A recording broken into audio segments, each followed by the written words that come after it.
osempumalanga Mbukelo khona ekhaya. Mbukelo khona ekhaya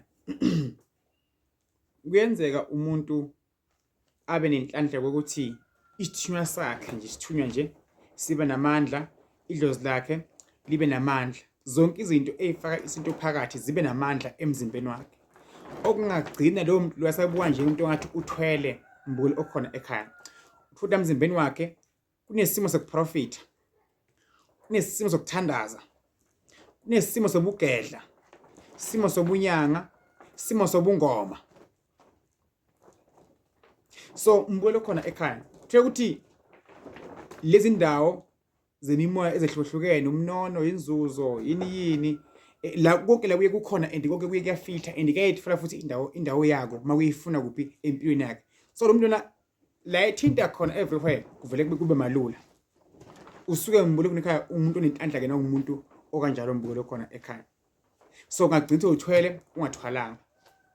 So zifune ukuthi Mbukelo khona ekhaya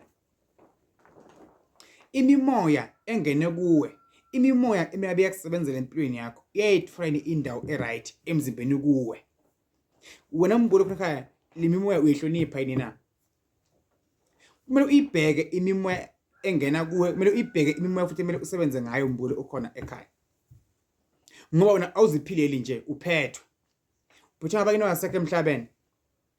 Phethwe uNkulunkulu.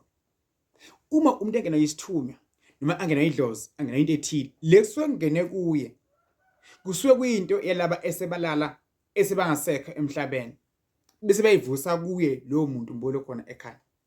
Udlamini lo sempumalanga ngithandaza Mbukelo khona ekhaya. Ufuna ukuthola online singahlola Mbukelo khona ekhaya. Uma ufuna iwasho siyakupostela Mbukelo khona ekhaya, asinankinga futhi nakhona. Qinisa umuzi wakho, zigeze nawe, zilaphise nawe ey'nkini obhekene nazo, amacala, nenkinga emibi, ebusuku kulaleki, bese kuhambeli kahle, uyagula. Mbukelo khona ekhaya singakweza uthuke uphile. Ngeke ngithi umuntu akayilapho inhliziyo yakhe imhoyela khona, angithi abantu abeze kimi baningi bebedabuko Mbukelo khona ekhaya, but isipho sakho ngicela Mbukelo khona ekhaya usihloniphe.